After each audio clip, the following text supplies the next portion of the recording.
வணக்கம் மகர ராசி என்பர்களே, நாம் தற்போது வர இருக்கின்ற 2024ஆம் ஆண்டில் தங்களது ராசிக்கு எப்படியான பலன்கள் அமையும் என்பதை பார்க்கலாம்.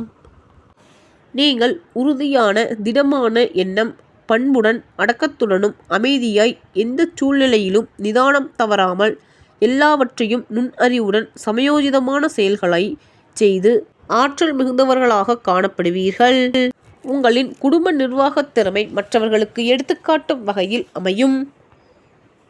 சிக்கனத்துடன் எதிர்கால முன்னேற்றத்திற்கான சேமிப்புகளையும் சேகரிக்க திட்டம் போட்டு அவற்றை செயலில் செயல்படுத்தி வருவதில் திடமாய் செயல்படுவீர்கள்.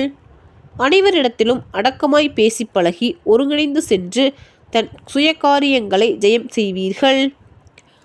நீங்கள் வைரத்தை தீட்ட தீட்ட ஜொலிப்பது போன்றுதான் உங்களது செயல்களை நீங்கள் தெள்ளத் தெளிவாக சிந்தித்து நிதானித்து லாப நஷ்டங்களை மிக துல்லியமாக கணக்கீடு செய்து அதற்கேற்ப அவற்றை செயல்களில் கடைபிடித்து வருவீர்கள். அமைதியும் அடக்கமும் இரு கண்களைப் போல நீங்கள் பாவித்து வருவீர்கள். குடும்ப கௌரவத்தை பேணிக்காத்து வருவதை மற்றவர்கள் உங்களிடம் கற்றுக்கொண்டாலும் அவர்களுக்கு வராது. நீண்ட நாட்களாக ஏதோ ஒன்றை நினைத்து கொண்டே மன சஞ்சலத்தை வெளிப்படுத்தாமல் நினைப்பதெல்லாம் நடந்துவிட்டால் தெய்வம் ஏதும் இல்லை என்ற உண்மையை புரிந்து கொண்டு அமைதியாய் இருந்து விடுவீர்கள். பிள்ளைகளால் பெருமை, புகழ், கௌரவம் உண்டாகும். அவர்களின் தேவைகளை நீங்கள் நிறைவேற்றி கொடுப்பீர்கள். உங்களை புகழ்ந்து பேசுபவர்கள் உங்களுக்கு பின்னால் சென்று உங்களை புறம் பேசுவார்கள். மற்றவர்களை எளிதில் கிரகித்து யூகித்து கொண்டு அவற்றிற்கு தக்கவாறு நடந்து கொள்வதில் நீங்கள் வல்லவர்களாக இருப்பீர்கள்.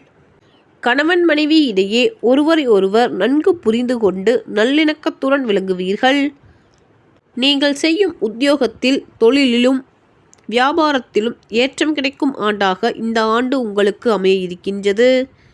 கடின உழைப்புக்கு என்றுமே ஏற்றம் தரும் என்பதை நீங்கள் உணர்ந்து செயல்படுவீர்கள்.